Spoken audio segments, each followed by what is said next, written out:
ইনশাআল্লাহ হাত ভোট দিলে দুনিয়ায় আখেরাত দুনওয়ানের লাভ হইব। ভারতের নির্যাতন তুমি বাঁচিবে। হাত ভোট দাম মানে ইমানদারের আলামত। দুনিয়া আখেরাত দুনওয়ানের লাভ হইব।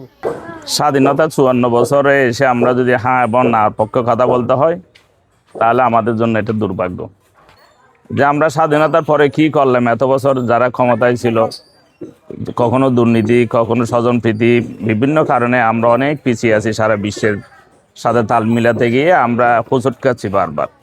গণতান্ত্রিক প্রক্রিয়ায় আমরা বারবার জোর করে নির্বাচন করতেছি, রাতের অন্ধকারে ভোট নিচ্ছি, কখনো আমরা সন্তুষ্ট হতে পারতেছি না কোনো সরকারের উপরেই। তো এই হ্যাঁ ভোটটা হচ্ছে তার একটা প্রতিক্রিয়া, তার বিরুদ্ধে একটা প্রতিবাদ। তা আমি বলবো ভবিষ্যতে যতদিন আমরা সভ্যতা আছে, দেশ এগিয়ে যাবে, ততদিন পর্যন্ত এই হ্যাঁ ভোটের পক্ষে যারা থাকবে, যারা এগিয়ে যাবে, হ্যাঁ ভোট জিতলে আমরা স্বাধীনতা পাবো। এই সময় এসে বিশ্ব যখন এগিয়ে যাচ্ছে তখন আমাদের একটা সরকারের ভালো মন্দ, দেশের সাংবিধানিক নিয়ম নীতিটা আমাদের দেখতে হচ্ছে নতুন করে, ভাবতে হচ্ছে নতুন করে। তা আমি বলবো হ্যাঁ পজিটিভ না নেগেটিভ, হ্যাঁ সবসময় ভালোর পক্ষে থাকে। তা আমি বলবো হার পক্ষে অবশ্যই আমরা আছি এবং আমি অনুরোধ করব হার পক্ষে ভোট দেওয়ার জন্য সবাইকে। কারণ বাংলাদেশে 54 বছরে অনেক সরকার আসছে গেছে, আমরা দুর্নীতিতে অনেকবার চ্যাম্পিয়ন হয়েছি। তো হার পক্ষে যারা ভোট দিবে তারা আশা করি একটা দেশের শৃঙ্খলা ফিরে আসবে, একটা দেশ কীভাবে চলবে, আমরা যারা ক্ষমতায় থাকবো তারা যে সারা জীবন আমরা রাজত্ব করব সেইরকম কোনো নিয়ম নেই। প্রত্যেকটা জনগণের অধিকার আছে দেশ চালানো, দেশ শাসন করার। বাংলার জমিনে আর কোনো স্বৈরাচার না আসুক, একনায়কতন্ত্র কায়েম না হোক, সেটা যদি আমরা চাই, আমরা যদি মনে প্রাণে বিশ্বাস করি, তাহলে অবশ্যই আমাদেরকে হ্যাঁ ভোটকে জয়ী করতে হবে। কেন দরকার হ্যাঁ ভোট? আমরা জানি, আমরা মনে প্রাণে বিশ্বাস করি, গণভোটে হ্যাঁ ভোটের অপর নাম হচ্ছে গণতন্ত্র। হ্যাঁ ভোটের অপর নাম হচ্ছে জুলাই সনদ। এখন জুলাই সনদের বাস্তবায়নের লক্ষ্যে আমাদের সবাইকে হ্যাঁ ভোটকে জয়ী করতে হবে। সাংবাদিকদেরকেও গণভোটে হ্যাঁ ভোটকে জয়ী করতে হবে।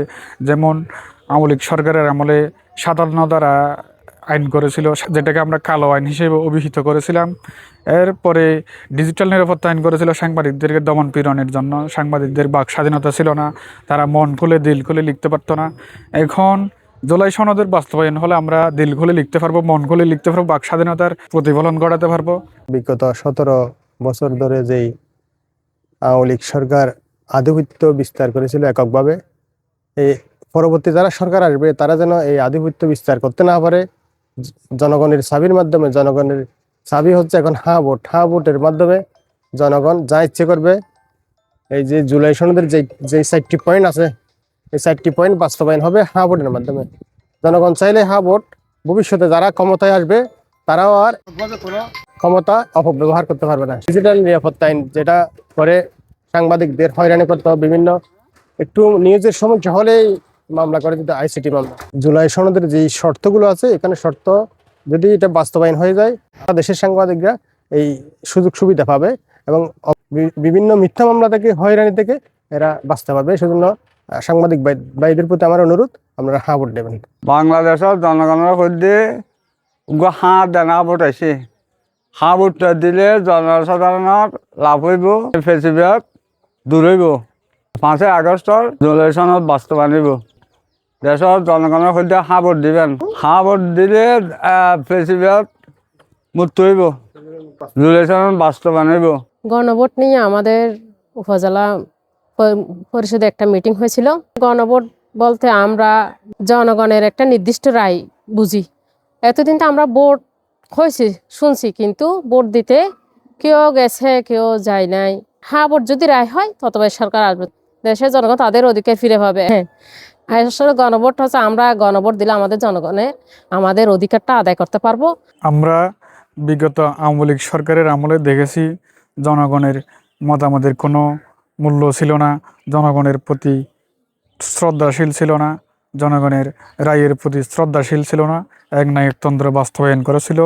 বাংলার জমিনে যেন আর একনায়কতন্ত্র ফিরে না আসে, বাংলার জমিনে যেন কোনো স্বৈরাচার না আসে, সাংবাদিকদের দমন পীড়নের জন্য যাতে কোনো কালো আইন বাস্তবায়ন না হয়, সেই লক্ষ্যকে ধারণ করে আমাদের সবাইকে গণভোটে হ্যাঁ ভোটকে জয়ী করতে হবে।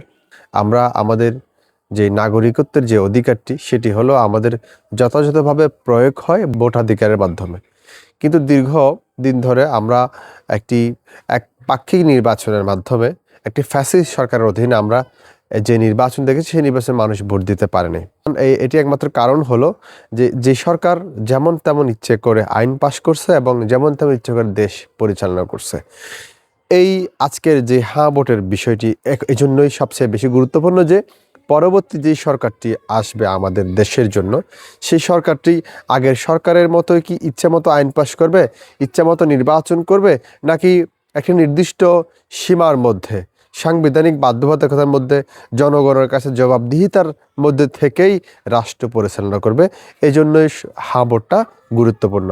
সেই জায়গায় আমি একজন আইনজীবী হিসেবে হ্যাঁ ভোটের অবশ্যই পক্ষে আছি, কারণ দীর্ঘদিন ধরে বিরোধী দল তত্ত্বাবধায়ক সরকারের জন্য আন্দোলন করে আসছিলেন। এই হ্যাঁ ভোট যদি আমরা পাশ করতে পারি তাহলে এই তত্ত্বাবধায়ক সরকার সংবিধানের সাথে যুক্ত হবে। ইতিপূর্বে যে সরকার যেটি চেয়েছে সেটা পেরেছে, জনগণের সম্পৃক্ততা তারা তোয়াক্কা করে নাই। পরবর্তীতে যে কোনো সরকার চাইলেই জনগণের গণরায়কে বাদ দিয়ে সে চাইলেই যে কোনো আইন পাশ করতে পারবে না। এবং এমন একটি সংসদ আমরা পেতে যাচ্ছি হ্যাঁ ভোট পাশ হলে, যেই সংসদে পরিবারতান্ত্রিক যেই আমাদের যে রাজনৈতিক দলের ব্যবস্থা এবং ক্ষমতা কেন্দ্রিক যে ভাগ বাটোয়ারার ব্যবস্থা সেটি কিন্তু নির্ধারিত হয়ে যাবে। একজন ব্যক্তি জীবনের সর্বোচ্চ 10 বছরের বেশি কেউ প্রধানমন্ত্রী থাকতে পারবেন না।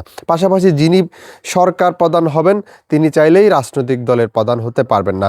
পাশাপাশি একটা সংসদে একটা ভারসাম্য রাখার জন্য সরকার দলীয় যেমন মন্ত্রী এমপিরা থাকবেন, পাশাপাশি একজন ডেপুটি স্পিকার বিরোধী দল থেকে নেওয়া হবে। পাশাপাশি আমাদের যে কোটা বিরুদ্ধে আন্দোলন করতে গিয়ে যেই আন্দোলন সৃষ্টি হয়েছে এটি হলো স্বচ্ছ নিয়োগের জন্য। আর এই স্বচ্ছ নিয়োগ যদি আমরা চাই সেক্ষেত্রে পিএসসিতে আমরা যেই চেয়ারম্যান নিয়োগ দেব, বিচার ব্যবস্থার স্বাধীনতা কেমন হবে এটি সম্পূর্ণ নির্ভর করে হ্যাঁ ভোট পাস হচ্ছে কিনা তার উপরে। এবং সবচেয়ে গুরুত্বপূর্ণ বিষয় হলো এই হ্যাঁ ভোট পাস হওয়ার মাধ্যমে সবচেয়ে বেশি 5 আগস্ট 2024 যে গণ অভ্যুত্থান সংগঠিত হয়েছে, এই গণ অভ্যুত্থানের যেই সব ছাত্র তরুণ যুবকরা প্রাণ দিয়েছে তাদের সেই জুলাই সনদটি বাস্তবায়ন হবে। পাশাপাশি বাংলাদেশের সবচেয়ে তাৎপর্যপূর্ণ একটি অধ্যায় রচিত হবে, সেটি হলো সংসদের উচ্চকক্ষে সৃষ্টির মাধ্যমে। এই হ্যাঁ ভোট পাস হলে বাংলাদেশের নতুন একটি অধ্যায় শুরু হবে, যেটি আমাদের জন্য একটি স্বপ্নের যাত্রা ছিল। 71-এর স্বাধীনতার পরে যেটি আমাদের সকলের একটি চাওয়া ছিল বলে আমি মনে করি। গণভোট একটি গণতান্ত্রিক প্রক্রিয়া যেখানে জনগণ রাষ্ট্রের গুরুত্বপূর্ণ সিদ্ধান্ত নিজেরাই নিয়ে থাকে। গণভোটে হ্যাঁ ভোটকে জয়যুক্ত করার মাধ্যমে আমরা প্রয়োজনীয় সংস্কার এবং পরিবর্তনের পক্ষে সমর্থন জানাই। গণভোটে হ্যাঁ ভোট জয়যুক্ত হলে গণতন্ত্র শক্তিশালী হবে, জনগণের মতামত প্রতিফলিত হবে, দেশের উন্নয়নমূলক কাজ দ্রুত গতিতে এগিয়ে যাবে এবং রাষ্ট্রের একটি গুরুত্বপূর্ণ অঙ্গান বিচার বিভাগ তার স্বাধীনতা ফিরে পাবে। তাই আমি সবাইকে গণভোটে হ্যাঁ ভোট দেওয়ার উদাত্ত আহ্বান জানাচ্ছি। ভবিষ্যতে এই ধরনের কোনো স্বৈরাচার এসে 57 ধারার মতো ডিজিটাল নিরাপত্তা আইনের মতো কোনো কালো আইন যেন আর না করে, বাংলার জমিনে যেন এই ধরনের কোনো কালো আইন না হয়, সাংবাদিকদেরকে দমন পীড়নের জন্য এই ধরনের যেন কোনো আইন না হয়, সেই প্রত্যাশায় গণভোটে হ্যাঁ ভোটকে জয়ী করতে হবে। বিগত স্বৈরাচারী সরকারের আমলে আমরা দেখেছি যাকেই নৌকা প্রতীক দেওয়া হয়েছে সেই আগে থেকেই নির্বাচিত হয়ে রয়েছে। পরের দিন আমরা ফলাফলে দেখি যাকে প্রতীকটা দেওয়া হয়েছে সেই জয়ী। তো তার কারণটা হচ্ছে মূলত একনায়কতন্ত্র ওনারা বাস্তবায়ন করেছে। তো সেক্ষেত্রে আমরা যাতে পরবর্তীতে একনায়কতন্ত্র আর দেখতে না চাই তাহলে আমরা অবশ্যই গণভোটে হ্যাঁ ভোট দিব। আমরা দেখেছি ভোটের আগের দিন আগের রাতে ভোট হয়ে গেছে, তারপর হচ্ছে মৃত ব্যক্তি এসে ভোট দিয়ে গেছে, এরকম অনেক ঘটনা আমরা সাক্ষী। একই পরিস্থিতির যাতে পুনরাবৃত্তি না হয় সেজন্য অবশ্যই আমরা গণভোটে হ্যাঁ ভোট দিব। আরেকটি বিষয় হচ্ছে আমার এই পর্যন্ত আমার বয়স চলতেছে 25 বছর রানিং। তো আমি এই 25 বছরে আমি আমার নিজের ভোটটি দিতে পারিনি এখন পর্যন্ত। 25 বছর বয়স হলো আমার, মনে করেন আমি ভোটার হয়েছি 8 বছর 10 বছর হবে, কিন্তু এর মধ্যে আমি একটু জাতি নির্বাচনে কোনো সময় ভোট দিতে পারিনি। কারণ হচ্ছে একনায়কতন্ত্র ছিল, আমরা ভোট কেন্দ্রে গেলে ভোট দেওয়ার সুযোগ ছিল না, সেরকম পরিবেশ ছিল না। সেই জন্য আমরা যাতে সেই পরিবেশটি দেখতে পারি সেই জন্য অবশ্যই গণভোটে আমরা হ্যাঁ ভোট দিব। আমি যদি আমার অভিজ্ঞতা থেকে বলতে চাই, আওয়ামী লীগ যে 57 ধারা করেছিল, ডিজিটাল নিরাপত্তা আইন করেছিল, সর্বশেষ সাইবার নিরাপত্তা আইন করেছিল, সাংবাদিকদের বিরুদ্ধে সাংবাদিকদের বাক স্বাধীনতা কেড়ে নিয়েছিল। আমি নিজেই 3টে আইসিটি আইনের মামলার শিকার হয়েছি।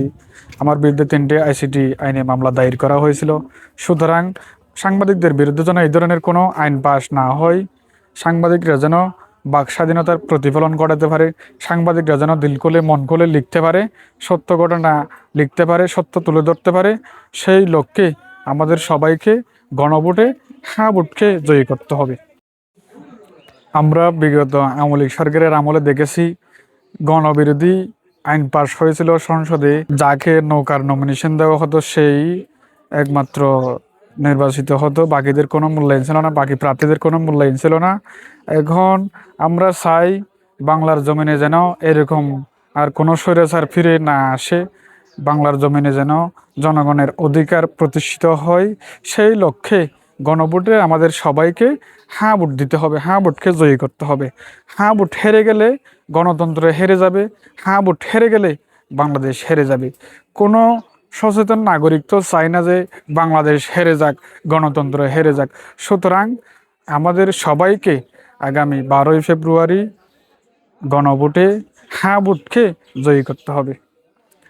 হ্যাঁ ভোট দিলে আমি মনে করি আগে তো বিগত সরকার যারা ছিল একটানা প্রধানমন্ত্রী একটানা খেয়ে গেছিল, বর্তমানে যদি হার বাস্তবায়ন হয় তাহলে দুইবার চেয়ে প্রধানমন্ত্রী বেশি টাকা যাবে না।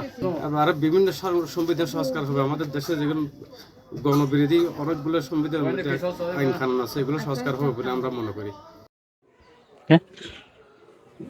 আমরা গত স্বৈরাচার আমলে দেখেছি যাকে নৌকা প্রতীকে নমিনেশন দেওয়া হয়েছে, উপজেলা চেয়ারম্যান বলেন, ইউনিয়ন চেয়ারম্যান বলেন, এমপি বলেন, সবাই যাকে নৌকা প্রতীক দেওয়া হয়েছে সেই এমপি নির্বাচিত হয়েছে, সেই চেয়ারম্যান নির্বাচিত হয়েছে, সেই ইউনিয়ন চেয়ারম্যান নির্বাচিত হয়েছে।